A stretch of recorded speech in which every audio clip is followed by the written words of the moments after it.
অনেক দিন মেয়ের জন্য রেস্টুরেন্টে বসে ডিনার করা হয়নি। তার জন্য আরে বাবা, রেস্টুরেন্টে গিয়ে ডিনার না করলে কি হয়েছে, আমি তো আছি। ফ্রাইড রাইস আর চিলি চিকেন বানিয়ে দেবো। যেই শুনেছে যে তাই এখানে বানিয়ে দেবো, কিছুটা সঙ্গে বোনলেস সঙ্গে চিকেন বাজারে রয়েছে দৌড়িয়েছে মাংস আর আনার কিছুটা জন্য। হাড় মাংসও রয়েছে। তার মধ্যে আমি এখানে পেঁয়াজ রসুন আদা পেস্ট করে ভালো করে মাখিয়ে নিয়েছি, আর তার সাথে সাথে দিয়ে দিয়েছি কর্নফ্লাওয়ার ময়দা আর ডিম আর গোলমরিচের গুঁড়ো, আর তার মধ্যে দিয়ে দিয়েছি নুন। এটাকে ভালো করে মেখে সাইড করে রেখে দিয়েছি, কারণ আমার মা আবার মাংসের ছোঁয়া খাবে না। তার জন্য আমাকে আবার আলাদা করে একটু পনিরও বের করে নিতে হয়েছে, কারণ আমরা খাবো চিলি চিকেন আর ফ্রাইড রাইস, আর মা শুধু ফ্রাইড রাইস খাবে, এটা তো দেখতেও কেমন লাগে। তার জন্য আমিও চিলি চিকেনের সব কিছুই যেমন হবে তেমন চিকেনটাকে বাদ দিয়ে নয় পনির দিয়েই আমি করে নিই। তার জন্য পনিরটাকে একটু ম্যারিনেট করে রেখে দিয়েছি চিলি চিকেনের মতন, আর এখানে কেটে নিয়েছি ফ্রাইড রাইস আর চিলি চিকেনের সমস্ত সবজি, বসিয়ে দিয়েছি তেল।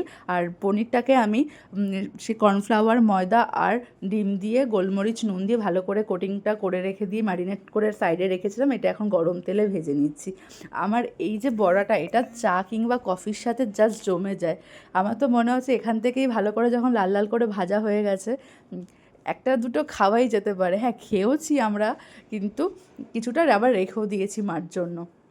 এবার ভালো করে যখন পনিরটা ভাজা হয়ে গেছে, তারপর আমি যে বাকি তেলটা ছিল সেই তেলের মধ্যে যে মাংসটাকে ম্যারিনেট করে রেখে দিয়েছিলাম সেটাকে এখন ভালো করে ভেজে লাল লালভাবে ভেজে নেব। এটা লাল লালভাবে ভেজে নেওয়ার সাথে সাথে তো টেস্ট তো করতেই হবে, বলুন। এইটুকু যদি টেস্ট না করি আর কেমন লাগে? চায়ের সাথে তো কয়েকটা পকোড়া খাওয়াই যায়।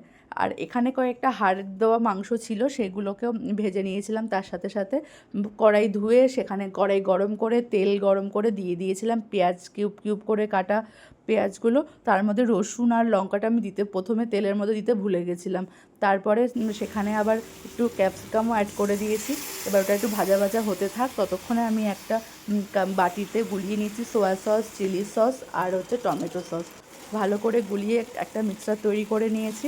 যখন এই ভাজা ভাজাটা প্রায় হয়ে এসেছে, এবার এই সসটাকে এর মধ্যে দিয়ে ঢেলে দেবো। হ্যাঁ, এখানে এখনও মাংসের ছোঁয়া পড়েনি। এই মশলাটাকে ভালো করে কষিয়ে নিয়ে এখান থেকে কিছুটা তুলে রাখবো আমার মায়ের জন্য, কারণ এখানে ওই পনিরের মশলাটা দেওয়ার জন্য। এবার সেই জলের ঝোলের মধ্যে যখন মাংস আর পেঁয়াজ আর ক্যাপসিকাম ভালো করে ফুটছে, আমি সেই সময় এক বাটি জলের মধ্যে 1 চামচের মতন কর্নফ্লাওয়ার গুলে সেই জলের মধ্যে দিয়ে একটু থিকনেসটা বাড়িয়ে নেওয়া, এই আর কি। তারপর এই যে মশলাটা তুলে রেখেছিলাম, চিলি চিকেন তো আমার কমপ্লিট হয়েই গেছে। এবার ওই কড়াইয়ের মধ্যে ওই মশলাটাকে ভালো করে দিয়ে তার মধ্যে কিছুটা জল দিয়ে ফুটতে দিলাম।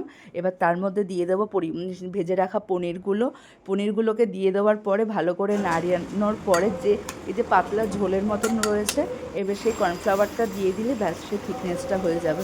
ব্যাস আমার চিলি পনিরও কমপ্লিট। চিলি চিকেন আর চিলি পনির করতে কিন্তু বেশি টাইম লাগে না, সবই তো একই রকম প্রসেসিংয়েই চিলি চিকেন আর চিলি পনিরটা হয়ে যায়। এবার ফুটলেই ব্যাস নামিয়ে দেবো। নুন ঝাল মিষ্টি যদি ঠিকঠাক থাকে, ব্যাস সব ঠিক। এবার তো সেই ফ্রাইড রাইসের পালা। তার জন্য এখানে গরম জলের মধ্যে আমি দিয়ে দিয়েছি এলাচ, দারচিনি, গোটা গরম মশলা দিয়ে একটু সাদা তেল দিয়ে চালটাকে বসিয়ে দেবো। এবার তার সাথে সাথে এখানে আমি ফ্রাইড রাইসের জন্য গাজর, বিনস, ক্যাপসিকাম ভেজে নেবো। হ্যাঁ, তার আগে একটু আদা আমি ফোড়ন দিয়ে নিয়েছিলাম। আমার আবার একটু আদা দিয়ে বেশ ভালোই লাগে খেতে। ভাতটা যখন ঝরঝরাভাবে হয়ে গেছে, এবার এটার মধ্যে